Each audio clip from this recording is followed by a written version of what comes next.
Hello भाई बहनों।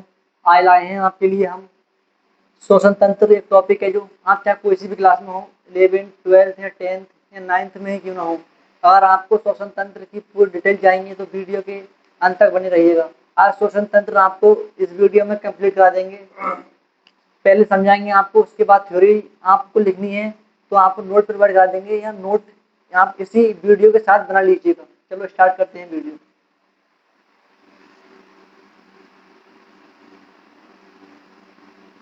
सबसे पहले बनाएंगे हम श्वसन तंत्र का डायग्राम।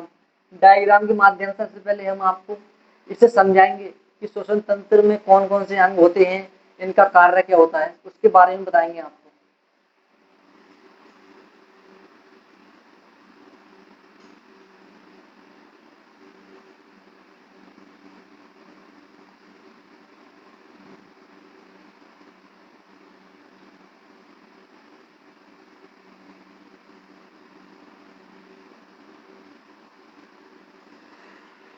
ये होता है नासा कक्ष।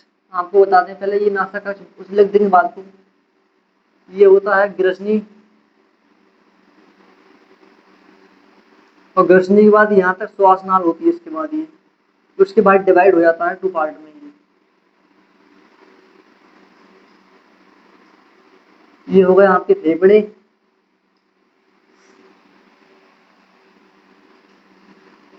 इसके बाद भी ये डिवाइड होता रहता है। ये इसके बाद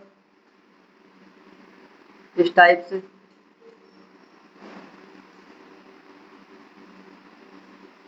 डिवाइड होता ही रहता है। ये 3 पालियों तक डिवाइड होता है सेम सेम। और ये नीचे पाया जाता है डायफ्राम।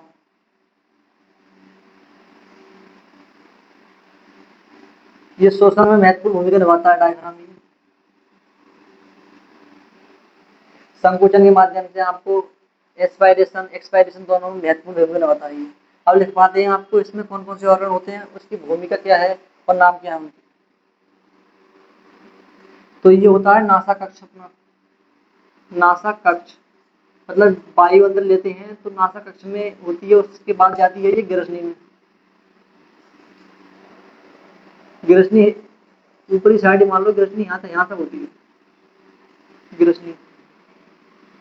और इसके थोड़ा ही नीचे मान लो यहाँ तक ग्रसनी हो यहाँ तक हो जाती है। उसके बाद दोनों का यहाँ से निकलती है एक आहार नाल वगैरह हो जाता है, उससे आता है खाना।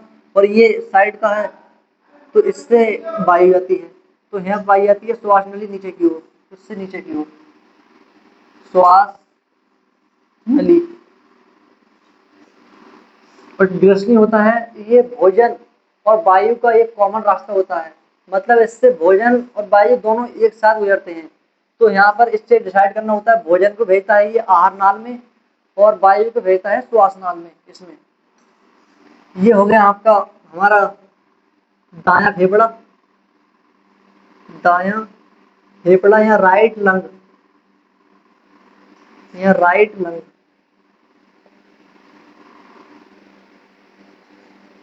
ये हो गया हमारा बायां फेफड़ा।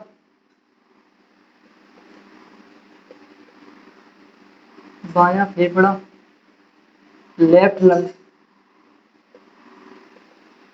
इसे कहते हैं लेफ्ट लंग। इसमें 3 पालियों में विभाजित होता है। ये एक पाली ऐसे होती है इसकी, और एक यहाँ से 2, और एक पाली इस साइड से विभाजित होता है।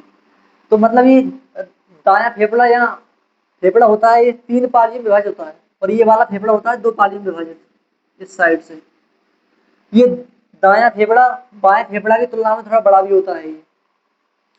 और इसमें यहाँ पर कार्डियक नोच पाई जाती है, दोनों के बीच में हार्ट स्थित होता है। अब लिखवाते हैं इसके बाद। ये होती है आपकी श्वसनी। दाईं और बाईं 2 श्वसनी में विभाजित हो जाता है। ये होता है T5। यहाँ पर आपकी जो कशेरुका होती है, मतलब रीढ़ की हड्डी, उसकी 5 नंबर की हड्डी से विभाजित होता है। इसे कहते हैं थोरेसिक नंबर, उससे 5 नंबर से विभाजित हो जाता है, यहाँ से लेफ्ट में और राइट में। तो इस साइड की हो गई श्वसनी बाईं श्वसनी, और उस साइड की हो गई दाईं श्वसनी।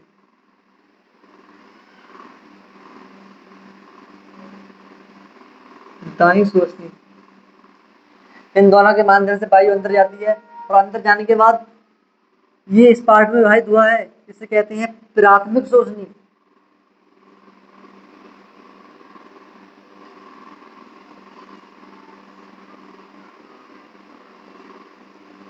और इसके बाद फिर से विभाजित हो गया ये, इसे कहते हैं द्वितीयक श्वसनी।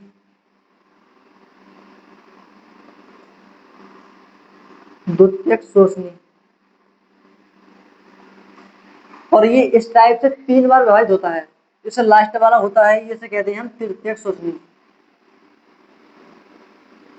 तृतीयक